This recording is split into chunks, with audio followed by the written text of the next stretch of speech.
Welcome to the Green Kitchen. It's a show that celebrates the link between nature, nutrition, and livelihood. We are talking about different pulse and rice varieties from across the country. The Dal Bhaat combination is a favorite amongst everyone.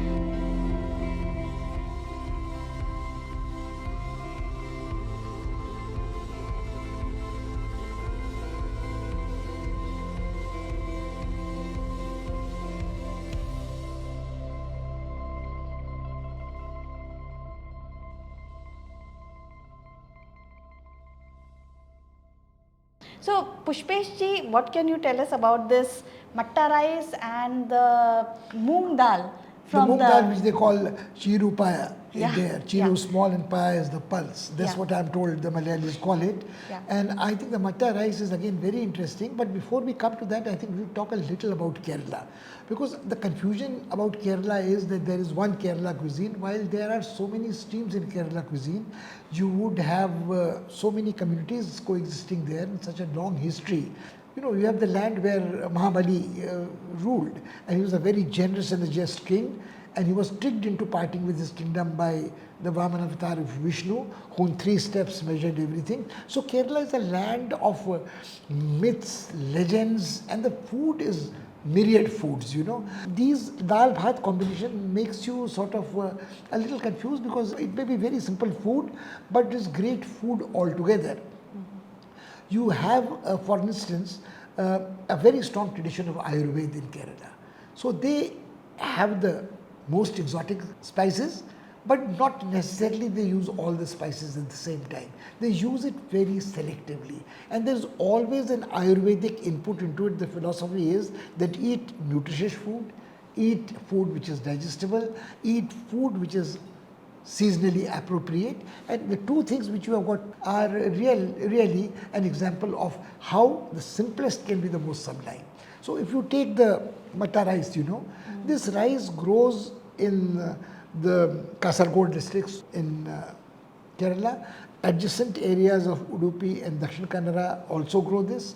The Palakkad region where the Ayers, the Palakkad Ayers come from, are very fond of this rice, and this rice is supposed to be exceptionally flavorful, easy to digest, suitable to the climate, humid climate on the sea coast where Kerala is. It can be done in a variety of ways that you can combine it. You know, if we tend to forget that basically the southern Indian cuisine, if the lack of a better word, the North Indian barbarian like me would say southern Indian cuisine, there is no such thing. So, but when you talk in terms of an idli and a dosa, you are talking of a combination of rice and lentils in a proportion of 2:1, and the batter is made which yields the dosa, it yields idlis, it yields uttapams, and lentils alone give you the vadai, various kinds. Then you, of course, if you are in Tamil Nadu or if you are in Kerala or if you are in Andhra or Telangana, you have lentils cooked as sambar. But then the interesting part is that the dal bhat combination for most of us in north is a sambar bhat combination down south.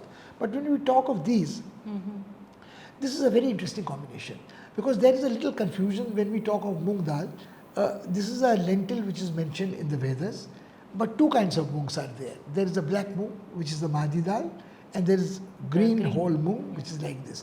This is a lighter dal. You are always worried about how heavy it is, how easily it will be digested. I think this is a very interesting dal.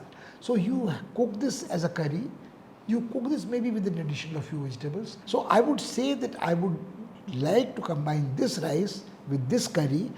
It will be true to our commitment to dal bhat, and we would be offering our viewers something very different. So if it is, the rice is sticky, rice is tasty, maybe a little lumpy, and this dal should go very well with it. So let's see how this is used in our recipe. Let's see how the cooks do to what they have. We are expecting them to do, and take the viewers to the kitchen. Yes, let's do that.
तो ये है हमारा केरला ये का, है हमारा केरल का मत्ता rice. Yes, मैं आपको जहमत नहीं दूंगा, मैं ये हरी मूंग की दाल नारियल वाली, मैं केरला फ्रेंड्स हैं, लोग से पूछ के सब्जी खाती हैं, very good. This rice has more fiber. This rice, so obviously this rice is going to have a little more bite to bite it. to it. Yes. The taste is coming. They have grated and put the coconut in it. This is Dal Bhaat. This is the simplest, very elegant variation of that.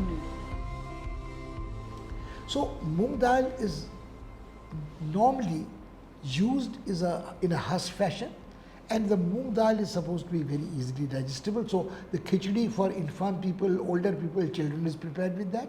But I think this is as good a dal as any other. Even if you use it as the green moong dal is whole, unhusked. In Awadh you have something called sarpeta, where greens go into it and it becomes greens and dal. You could make a very good khichdi out of this. And I think there are some friends who have tried to cook a madi dal with this more digestible moong, and sweets are made in Banaras like madgal, which are made out of this. So I think moong dal has is a dal with many charms. And when you combine the two, you are combining two local produce which are the common man's staple traditionally. When you read the rice story, rice is grown in the high altitude Tibetan arid desert, 13,000 feet above the sea level. And in Kerala, rice is grown below the sea level in certain fields. So the whole range of altitudes is covered in there. It may not be producing the most rice to be exported.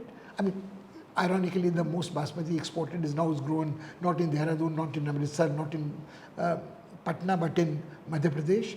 And most of the basmati which is exported, which people die for, again is not unadulterated, organic, original basmati. It is the improved varieties, IRI, and nothing against the IRI or the Rice Institute.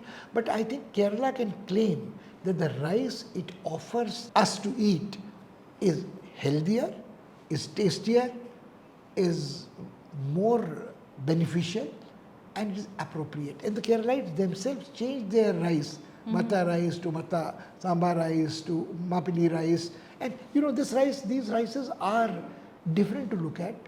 And at one time they were called prohibited rices because they were saved for the son-in-law. We have talked about it. Yes. They were saved for the king.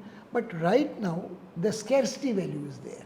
Because most people who are aspirationally eating what others are eating have gone into polished aromatic rices. I think that is what this rice reminds us. Can you tell us something about other varieties that are available in Kerala, because they have medicinal rices also? No, so what are those? So the varieties of rice which I know of in Kerala are the Mapili Tamba rice and the Matta rice, and both look more or less alike, but there are certain varieties of rice which also look alike the other red rices and black rices from Manipur or Uttarakhand or Himachal Pradesh and so on. But I think what the difference is that the soil in each place is different. The microclimatic region in each place is different. Kerala also has, as I said, multiple streams of cuisine. So you would have the Nair cuisine, you would have the Syrian Christian Suryani cuisine, you would have the Marthoma cuisine, you would have the Nambudri cuisine, and all these cuisines would also have the white Jews there. There would be influences coming from Arabs, influences coming from the Mapilas, the Muslims, the Arabs. So you would have a variety of culinary cooking techniques and spicing subtly used. For me, for my money, I think what I like most is a simple vegetarian stew with a Malabar paratha. But the point is, we are not into the paratha trip today. Today we are on the rice trip. So I would say that if you had a puttu and a batni curry, or you had grated coconut and you had the special maker of the put and you steamed that, I think it's a brilliant. You could have a non-vegetarian version, you could have a vegetarian version, you could dip it simply with the sweet coconut milk. We have introduced you to a very common legume which is used across the country in different forms, and this specific rice which is available only in Kerala. Thank you, Pushpesh ji, and we would be back with the new episode. Thank you.